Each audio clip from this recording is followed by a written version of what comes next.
میں واپس جا رہا تھا تو دور کسی کار نے بیک فائر کیا۔ میں اچھل پڑا اور پھر اپنے آپ پر جھنجھلاتے ہوئے سوچا کہ اگر میرے اعصاب کی یہ حالت ہے کہ کسی سائلنسر کا دھماکہ مجھے چونکا دیتا ہے تو بہتر ہے کہ میں اپنا کام چھوڑ کر لڑکیوں کو رقص سکھانے والی اکیڈمی میں ڈانس ماسٹر بن جاؤں۔ میں اپنے کیبن پہنچا تو دور ہی سے روشنی نظر آئی۔ جب میں گیل کے ساتھ گیا تھا تو تمام بلب بجھا دیے تھے اور دروازہ مقفل کر دیا تھا۔ اس سے پہلے آیا تھا تب بھی روشنی ہو رہی تھی جب وہاں گیل تھی۔ میں نے سوچا کہ یہی ہونا ہے تو مناسب ہوگا کہ اپنے کیبن کے گیٹ پر ہوٹل کا بورڈ لگوا دوں۔ پھر سوچا ممکن ہے کرمان لاس اینجلس سے واپس آ گیا ہو یا شاید بینی جو فیس ہو گیا تھا، مگر برآمدے تک پہنچ کر مجھے احساس ہوا کہ شاید کچھ گڑبڑ ہے اور میں اچانک رک گیا۔ فضا میں بارود کے دھوئیں کی بدبو تھی۔ مجھے وہ کار یاد آئی جس نے بیک فائر کیا تھا۔ کمرے میں بارود کی بو بہت زیادہ تھی۔ کھلی کھڑکی کے پاس 45 بور کا کالٹ ریوالور پڑا تھا۔ میری نگاہ مزید آگے بڑھی تو کاؤچ پر ایک سرخ بالوں والی عورت لیٹی نظر آئی۔ اس کی پیشانی کے ایک سوراخ سے خون بہہ بہہ کر سر کے نیچے رکھے ہوئے کشن میں جذب ہو گیا تھا۔ میں نے قریب جا کر اسے غور سے دیکھا۔ وہ بلا شبہ مر چکی تھی۔ اس کی آنکھوں سے شدید خوف کا اظہار ہو رہا تھا۔ چہرہ جو بری طرح خون آلود ہو ہرگز خوبصورت نہیں رہتا، خواہ وہ انیتا کریف کا حسین چہرہ ہی کیوں نہ ہو۔ میں اسے دیکھ ہی رہا تھا کہ سامنے دیوار پر کسی کا سایہ پڑا، ایک آدمی کا سایہ۔ اس کا ہاتھ گھوسے کی شکل میں اٹھا ہوا تھا۔ پھر سب کچھ چشم زدن میں ہو گیا۔ میں نے بچنے کی کوشش کی لیکن دیر ہو گئی۔ ایسا لگا جیسے میرے سر کا بالائی حصہ فضا میں اڑ گیا ہو، اور شاید میں بھی کہ میں نے خود کو بڑی گہرائی میں گرتے محسوس کیا۔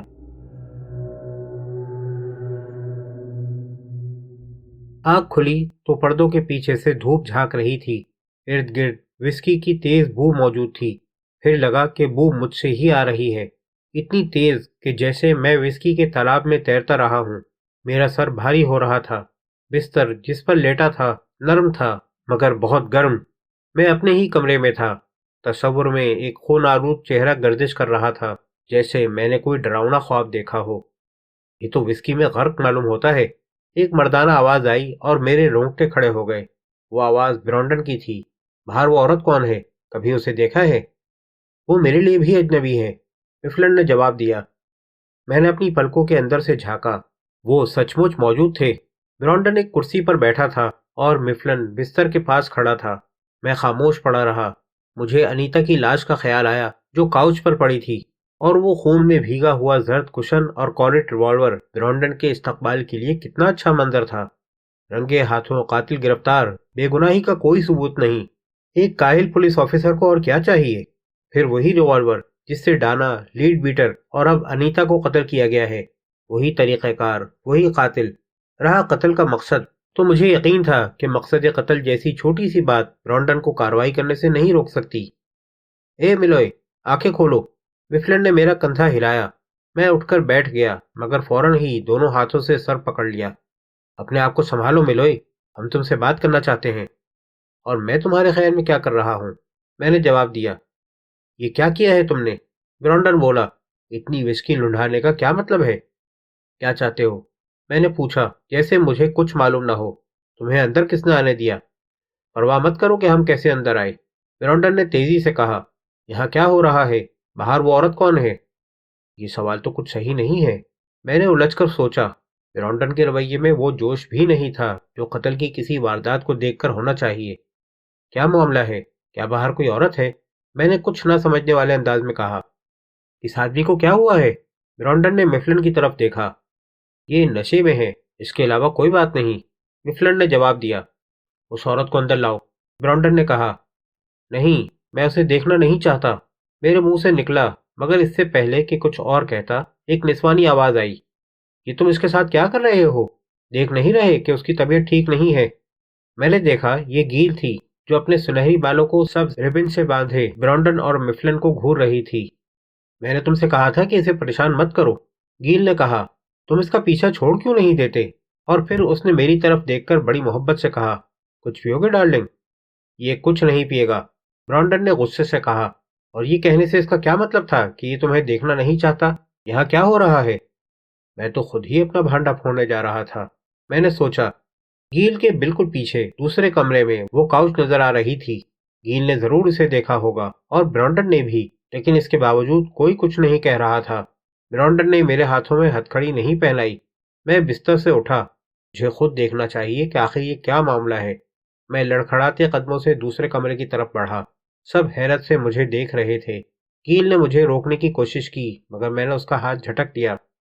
میں نے دوسرے کمرے میں جھانکا، کاؤچ کی طرف دیکھا۔ فرش پر کوئی کالٹ ریوالور نظر نہیں آ رہا تھا اور نہ ہی کسی سرخ بالوں والی عورت کی لاش کاؤچ پر پڑی تھی۔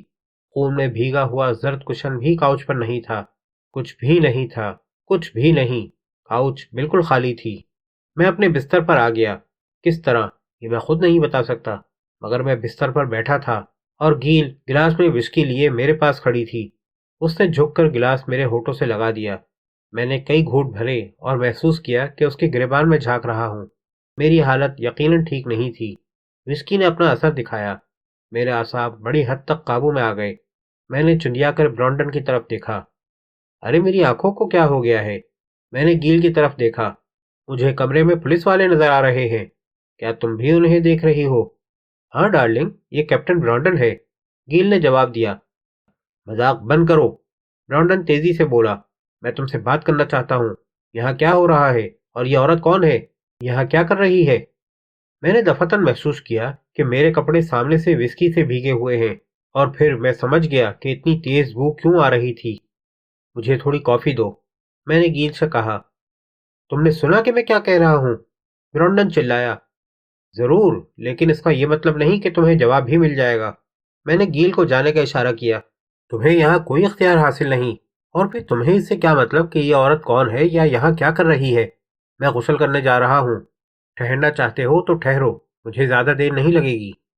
اور جب میں باتھ روم کا دروازہ کھول رہا تھا تو خیال آیا کہ لاش کہیں یہاں نہ ہو، مگر نہیں، لاش یہاں بھی نہیں تھی۔ میں نہانے لگا۔ ٹھنڈے پانی نے ذہن صاف کرنے میں کافی مدد کی۔ دیوار پر لگی الیکٹرک کلاک میں 11:20 ہوئے تھے۔ انیتا کو گزشتہ رات 3:45 پر گولی ماری گئی تھی۔ گویا میں 9 گھنٹے بے ہوش رہا۔ میں نے سر کے پچھلے حصے کو ٹٹول کر دیکھا۔ جگہ دکھ رہی تھی، مگر نہ کوئی گومڑا تھا نہ ہی کھال پھٹی تھی۔ یہ اچھی بات تھی، لاش غائب ہو چکی تھی۔ اگر وہ کیبن میں کہیں چھپی ہوتی تو برانڈن نے ضرور تلاش کر لی ہوتی۔ پھر لاش کون لے گیا اور کیوں؟ میں نے الیکٹرک ریزر سے شیپ بنایا۔ ذہن میں ایک ہی سوال گھوم رہا تھا، کوئی لاش کیوں لے گیا؟ کیا قاتل پاگل تھا؟ اگر اس نے لاش اور ریوالور کمرے میں چھوڑ دیا ہوتا تو اسے یقین ہونا چاہیے تھا کہ برانڈن مجھے قاتل خیال کرے گا، مگر شاید ریوالور کے پہچان لیے جانے کا اندیشہ تھا، یا پھر قاتل لاش نہ لے گیا ہو، کوئی اور لے گیا ہو۔ کیا گیل لے گئی؟ مگر نہیں، وہ اپنے کندھے پر لاش اٹھا کر نہیں لے جا سکتی تھی۔ اس میں اتنا حوصلہ ضرور ہے مگر شاید طاقت نہیں۔ تب پھر کون لے گیا؟ اور وہ آدمی کون تھا جس نے میرے سر پر ضرب مار کر مجھے بے ہوش کیا؟ کیا وہی قاتل تھا؟ برانڈن نے باتھ روم کے دروازے پر مکہ باری شروع کر دی اور مجھے زیادہ سوچنے کا موقع نہیں ملا۔ کم سے کم اس وقت میں شیو بنا چکا تھا۔ کپڑے پہن کر باہر نکل آیا۔ بہت ہو چکا، برانڈن چیخا۔ تم یہاں بات کرو گی یا تمہیں ہیڈ کوارٹر لے جاؤں؟ یہاں بہتر ہے۔ میں اس میز کے پاس آیا جہاں گیل نے کافی رکھی تھی۔ پوچھو، کیا پوچھنا چاہتے ہو؟ گیل کچن میں گنگنا رہی تھی۔ میں نے کافی پیتے ہوئے سوچا، اگر اس نے انیتا کی لاش دیکھی ہوتی تو یوں گنگنا نہیں سکتی تھی۔ بینی کہاں ہے؟ برانڈن نے سوال کیا۔ مجھے اس سوال کی امید نہیں تھی۔ میں تو اس سے بھی آگاہ نہیں تھا کہ وہ بینی کو جانتا ہے۔ وہ سان فرانسسکو گیا ہے۔ کیوں گیا ہے؟ کسی بھی کام سے گیا ہو، تمہیں اس سے کیا؟ سان فرانسسکو پولیس ڈپارٹمنٹ پوچھ رہا ہے۔ اچھا، میں نے حیرت ظاہر کی۔ تو وہ پھر اسی سے کیوں نہیں معلوم کر لیتا؟ اس سے پوچھنے کا کوئی فائدہ نہیں، برانڈن نے جواب دیا۔ وہ مر چکا ہے۔ بینی مر چکا ہے؟ مجھے اپنی آواز خود اپنی معلوم نہیں ہو رہی تھی۔ ہاں، ساحلی پولیس نے انڈین بیسن سے اس کی لاش نکالی ہے، برانڈن نے بتایا۔ وہ مجھے بڑے غور سے دیکھ رہا تھا۔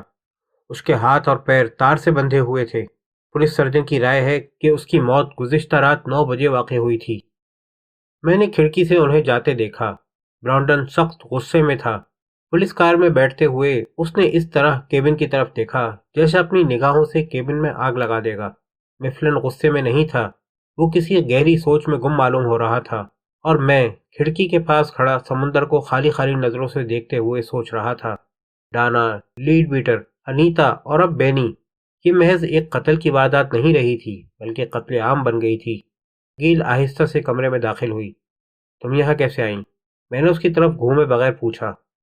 میں نے آج صبح تقریباً 9 بجے تمہیں فون کیا، گیل نے جواب دیا۔ آپریٹر نے بتایا کہ تمہارا ریسیور فون سے الگ رکھا ہے اور کوئی جواب نہیں دے رہا ہے۔ مجھے کوئی اور کام نہیں تھا اس لیے یہاں آ گئی۔ تم فرش پر پڑے تھے، تمام بلب جل رہے تھے اور دروازہ کھلا تھا۔ میں نے تمہیں بڑی مشکل سے اٹھا کر بستر پر لٹایا اور ہوش میں لانے کی کوشش کر رہی تھی کہ پولیس کی کار کو آتے سنا۔ میں نے تمہارے کپڑوں پر وسکی ڈال دی اور پولیس کو بتایا کہ تم بے تحاشا شراب پی گئے ہو۔ جب تک ممکن تھا میں نے انہیں تم سے دور رکھا۔ میں نہیں چاہتی تھی کہ انہیں معلوم ہو کہ کسی نے تمہارے سر پر شدید ضرب مار کر بے ہوش کر دیا ہے۔ میرا خیال تھا کہ تم بھی ان سے یہ بات چھپانا چاہو گے۔ میں نے جیب سے سگریٹ کا پیکٹ نکال کر ایک سگریٹ اسے دیا، ایک خود سلگایا۔ اچھی ترکیب تھی، میں نے تعریف کی۔ جب تم یہاں آئیں تو کسی اور کو دیکھا تھا؟ یہاں کوئی نہیں تھا، مگر ہوا کیا تھا؟ کوئی میرا انتظار کر رہا تھا۔ جیسے ہی میں کمرے میں داخل ہوا اس نے میرے سر پر کوئی چیز دے ماری اور بس۔ تم تو ایسا ظاہر کر رہے ہو جیسے بہت سادہ سی بات ہے۔ گیل میرا بستر ٹھیک کرنے لگی۔ سر پر ریت کے تھیلے سے وار کرنا سادہ سی بات ہی ہے، تم خود بھی کوشش کر کے دیکھ سکتی ہو۔ یہاں کوئی ایسا نہیں ہے جو تمہاری دیکھ بھال کر سکے۔ فلپائنی ملازم ٹونی میرے ذہن سے نکل گیا تھا، مگر پھر خیال آیا کہ آج اتوار ہے اور اتوار کو وہ کام پر نہیں آتا، اور یہ اچھا ہی ہوا۔ اگر وہ مجھے فرش پر گرے دیکھ لیتا تو نہ جانے کیا سوچتا۔ میرا ملازم ٹونی ہے مگر وہ اتوار کو نہیں آتا، میں نے جواب دیا۔ اتوار کو ایک سنہری بالوں والی خوبصورت لڑکی میرا کام کرنے آتی ہے۔ میں نشست گاہ میں گیا اور کاؤچ کو غور سے دیکھا۔ اگر وہ پیلا کشن موجود ہوتا تو میں یہی خیال کرتا کہ جو کچھ بھی میں نے دیکھا وہ ایک خواب تھا، مگر پیلا کشن کاؤچ پر نہیں تھا۔ یہ کوئی اچھی بات نہیں تھی۔ یہ کاؤچ مجھے پسند تھی، مگر اب اس سے پیچھا چھڑانا پڑے گا۔ اگرچہ اس پر کوئی خون کا داغ نہیں تھا، پھر بھی اس سے موت کی بو آنے لگی تھی، اور آپ کسی ایسی کاؤچ پر کسی حسین لڑکی سے محبت نہیں کر سکتے جس سے موت کی بو آتی ہو۔ میں نے ہر طرف دیکھا، کوئی چیز اپنی جگہ سے ہٹی ہوئی نہیں تھی، کوئی ایسی علامت نہیں تھی جس سے ظاہر ہوتا کہ یہاں انیتا کا خون ہوا ہو۔ اس جگہ جہاں ریوالور پڑا تھا ہلکی سی بارود کی بو آ رہی تھی، لیکن یہ میرا وہم بھی ہو سکتا تھا۔ گیل مجھے غور سے دیکھ رہی تھی۔ تم کچھ دیر آرام کیوں نہیں کر لیتے؟ اس نے کہا۔ سنا نہیں برانڈن نے کیا کہا ہے؟ مجھے سان فرانسسکو جا کر بینی کی لاش شناخت کرنی ہے۔ ضروری نہیں کہ تم ہی جاؤ، میں بھی جا سکتی ہوں، یا اسٹاف کا کوئی کارکن جا سکتا ہے۔ میں نے الماری سے اسپرین کی گولیوں کی شیشی نکالی اور ایک ساتھ 4 گولیاں نگل لیں۔ بینی میرا دوست تھا، میرا جانا ضروری ہے، میں نے جواب دیا۔ میں سوچ رہا تھا کہ انیتا میرے کیبن میں کیوں آئی تھی اور قاتل کو کیسے معلوم ہوا کہ وہ یہاں ہے، مگر ممکن ہے وہ مجھے مارنے آیا ہو اور اس دوران انیتا آ گئی ہو۔ قاتل نے پہلے اسے ٹھکانے لگا دیا اور پھر میرا انتظار کرنے لگا۔ یہ نقطہ مزید غور و فکر چاہتا تھا، اور سر دست میری ذہنی کیفیت زیادہ سوچ بچار کی متحمل نہیں تھی۔ سر میں درد ہو رہا تھا۔ میں نے 2 اسپرین اور کھا لیں۔ میرے خیال سے تم اب چلی جاؤ، میں نے گیل سے کہا۔ تمہارے کچھ اپنے کام بھی تو ہوں گے۔ خوب، میں نے تمہارے لیے اتنا کچھ کیا اور تم مجھے دھکا دے رہے ہو۔ گیل بولی۔ پتہ نہیں میں تمہارے لیے اتنی پریشان کیوں ہوں، تم بتا سکتے ہو؟ ابھی نہیں، پھر کسی وقت بتاؤں گا، ابھی تو مجھے جانے کی تیاری کرنی ہے، میں نے بیڈ روم میں جاتے ہوئے کہا۔ چند منٹ بعد میں نے اس کی کار اسٹارٹ ہونے کی آواز سنی۔ میں نے اسے خدا حافظ بھی نہیں کہا۔ جیسے ہی دور جاتے ہوئے اس کی کار کی آواز معدوم ہوئی، میں نے اسے بھی اپنے ذہن سے نکال دیا۔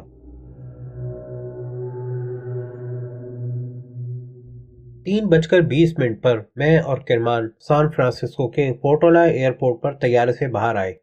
عجیب بات ہے، کرمان نے کہا، مگر ایک دوست اس سے پہلے کہ تم اسے اچھی طرح جان سکو مر جاتا ہے، اور تب تمہیں معلوم ہوتا ہے کہ اس کی ایک بیوی اور 2 بچے بھی ہیں، اور بینی نے تو کبھی یہ بھی نہیں بتایا کہ اس کی ماں بھی موجود ہے۔ اپنا منہ بند کرو، میں نے کہا۔ اب اس سے کیا فائدہ کہ اس نے کیا بتایا تھا اور کیا نہیں۔ کرمان کچھ دیر خاموش رہا، پھر بولا، مارچ کا مہینہ بڑا گرم ہوتا ہے، اور پھر گرمی کی لہر بھی آئی ہوئی ہے۔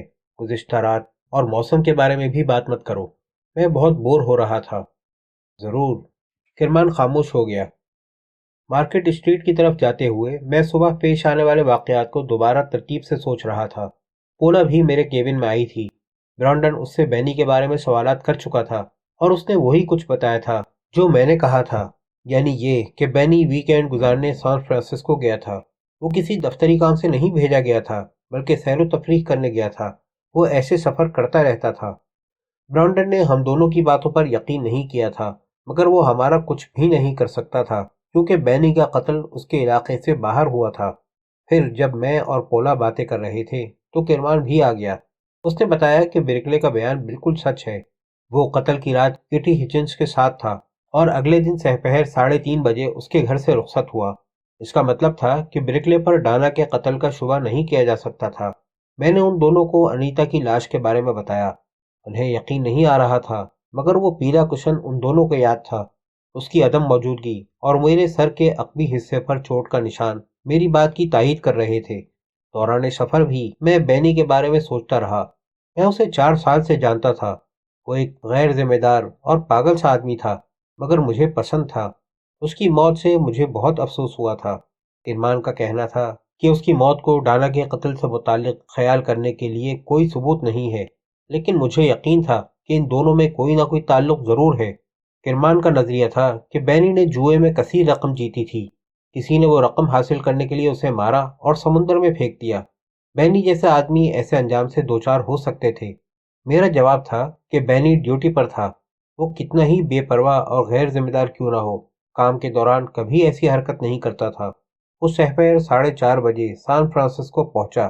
رات کے 1 بجے پولیس نے سمندر سے اس کی لاش نکالی۔ میڈیکل رپورٹ کے مطابق اسے مرے ہوئے 4 گھنٹے ہو چکے تھے۔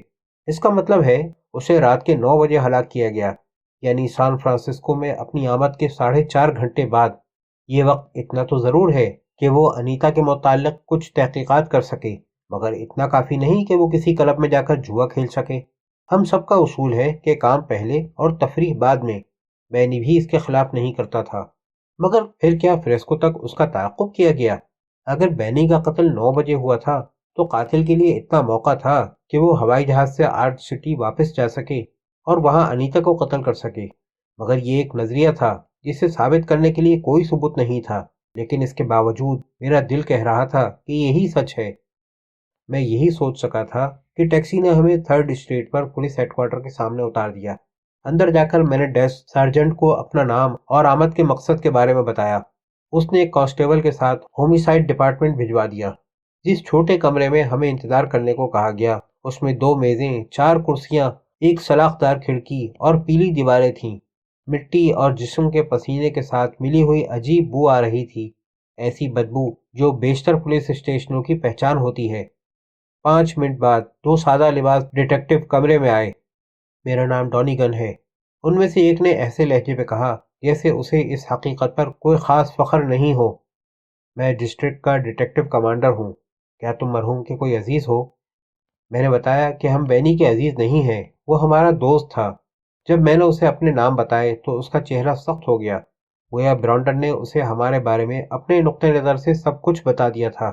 ڈونیگن نے کہا کہ وہ لاش کی شناخت کرانا چاہتا ہے، اس لیے دوسرے آفیسر کو اپنا نام و پتہ لکھوا دیں، پھر وہ ہمیں مردہ گھر لے جائے گا۔ ہم نے ایسا ہی کیا، جس کے بعد ہم مردہ گھر پہنچے۔ وہاں 3 لاشیں چادروں سے ڈھکی رکھی تھیں۔ ڈونیگن نے درمیان والی لاش کے چہرے سے چادر اٹھائی۔ کیا یہی ہے؟ اس نے پوچھا، اور بلا شبہ وہ بینی کی لاش تھی۔ ہاں، میں نے جواب دیا۔ ڈونیگن نے کرمان کی طرف دیکھا، اس نے بھی اسبات میں سر ہلایا۔ اس کا چہرہ سفید پڑ گیا تھا۔ غم مت کرو، ڈونیگن بولا، ہم سب کو موت آنی ہے، اور یہ تو بہت آسانی سے مر گیا ہوگا۔ اس کے سر پر ریت کے تھیلے سے ضرب لگائی گئی، اور جب یہ بے ہوش ہو گیا تو اسے سمندر میں پھینک دیا۔ اسے تو ڈوبنے کا احساس بھی نہیں ہوا ہوگا۔ جب ہم مردہ خانے سے باہر جا رہے تھے تو میرے سر میں دوبارہ درد شروع ہو گیا تھا۔